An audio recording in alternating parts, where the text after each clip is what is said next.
The ALS Association, the world leader in ALS research, advocacy, and services. Hi, I'm Bob Costas, here to talk to you today about ALS. It'll be a serious talk, but an encouraging one as well. Amyotrophic lateral sclerosis, ALS for short, is a progressive motor neuron disease. These are the startling and sobering facts. The disease attacks nerve cells in the brain and spinal cord, which causes loss of movement and eventually paralysis. That starts very gradually, but progresses, for example, in their hand or foot. They might notice that their grip is not so good. They don't remember having any trauma, or they're not having any pain. They don't have any sensory loss with this. And that weakness usually sort of relentlessly progresses. They may lose their ability to speak or to swallow without help.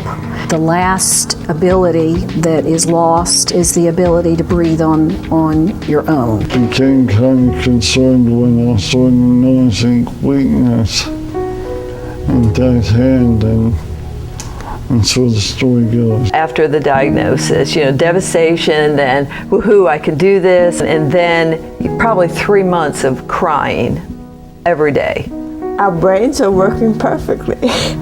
It's just the rest of us that's not working. I'm not sick. I just can't do these things. Combing my hair. The ability to pick up a book and read it. Feeding myself without dropping things. Starting to affect my voice and my swallowing. This really sucks. I hate this. I'm scared. I'm not afraid of dying. I'm terrified of dying this way. And that's hard for people to understand. A person with ALS can go in just a very short period of time, sometimes in just a few months, from a healthy, vibrant person to not being able to communicate well, to not being able to swallow well, to not being able to breathe well, to not being able to dress themselves, feed themselves, walk. But the minds of most ALS patients remain unaffected. Yet since some are unable to move at all, they're unable to communicate and are trapped in their own bodies. I can't think of a more cruel disease than ALS. One of the patients I met really touched me when they spoke about how when they were laying in bed one night they couldn't move. And they remember a spider crawling across their face, and they couldn't tell anybody that it was there. They couldn't wipe it off their face.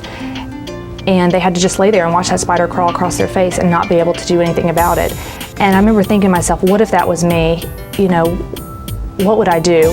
Families of ALS patients often become strained and devastated. Once you meet a patient, you realize how it affects a family. Families need so many forms of help. Help financially, they need equipment, emotional support, as well as tips as to how to move along. The cause of ALS is as yet unknown, and there is no cure for ALS yet. Most people know ALS by its familiar nickname, Lou Gehrig's disease, named after the famed Major League Baseball player diagnosed with ALS in 1939. The fabled Iron Horse lost his battle with ALS in 1941. Years later, in 1999, another New York Yankee, Jim Catfish Hunter, would also pass away from ALS. Though perhaps the two most famous people to be afflicted with the disease were ball players, make no mistake, ALS affects both men and women from every part of the world, in every lifestyle, and in a wide age range. 1 in 800 men and 1 in 1,200 women will develop ALS in their lifetime. Research is ongoing, but again, there is no cure. Not yet. We have a great team here, and we're very careful about who we bring on board, because you want the best people, you want passionate people to feel vested in what we're doing, our mission, our vision, our values. Jerry has, I think, strong passion for this disease. He's been in it for a long, long time. Megan brings a tremendous amount of energy into the cause. Jerry's team is committed, enthusiastic, passionate about what they do. The Jim Catfish Hunter chapter of the ALS Association focuses on 5 main areas: patient services, advocacy, research, awareness and education, and events and fundraisers. Our chapter is a way for people to get the financial support, the emotional support that they need. And to live as high a quality of life with the disease as they can for as long as possible and to maintain their independence. We have patient services staff that can go out and make home visits, and we have programs that help people get to clinic, transportation grants. We have grants that provide family care and programs that actually support the caregivers. The Duke Clinic is, not only a huge resource, invaluable, a vital resource in my life. We will, every few months, have them come to clinic and spend an entire day with us.